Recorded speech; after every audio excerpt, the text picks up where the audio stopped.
بسم الله الرحمن الرحيم. السلام عليكم ورحمة الله وبركاته. معاكم باسم الزمر، برنامج كرة مع باسم.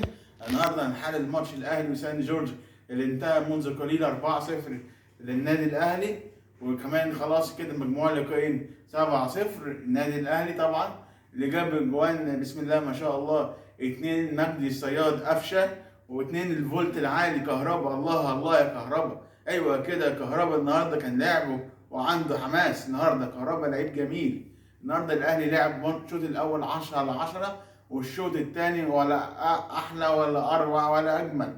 عايز يدلع نفسك دلع. والقلعه الحمراء النادي الاهلي الله عليه.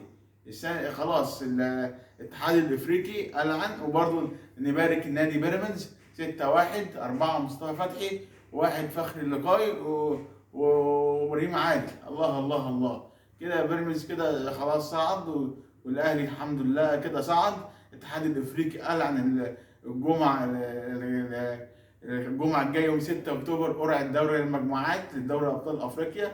توفيق كل الفرق باذن الله، الاهلي وبيراميدز ان شاء الله. بكره الزمالك اتمنى له الفوز بكره ان شاء الله. الكونفدراليه زمالك، الثانيه زمالك زي انا ما توقعت. التشكيل بكره بتاع الزمالك بكره اقول على السريع تاني للمشاهدين عشان ما ننسوش تاني. حراسه المرمى محمد صبحي ان شاء الله، من اليمين للشمال المسلوسي وفتوح.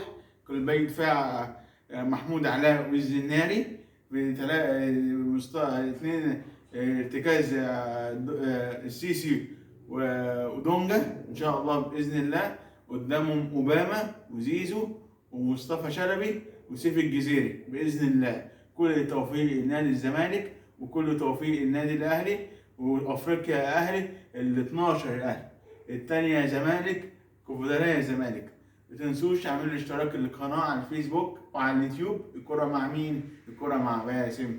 شكرا، سلام عليكم.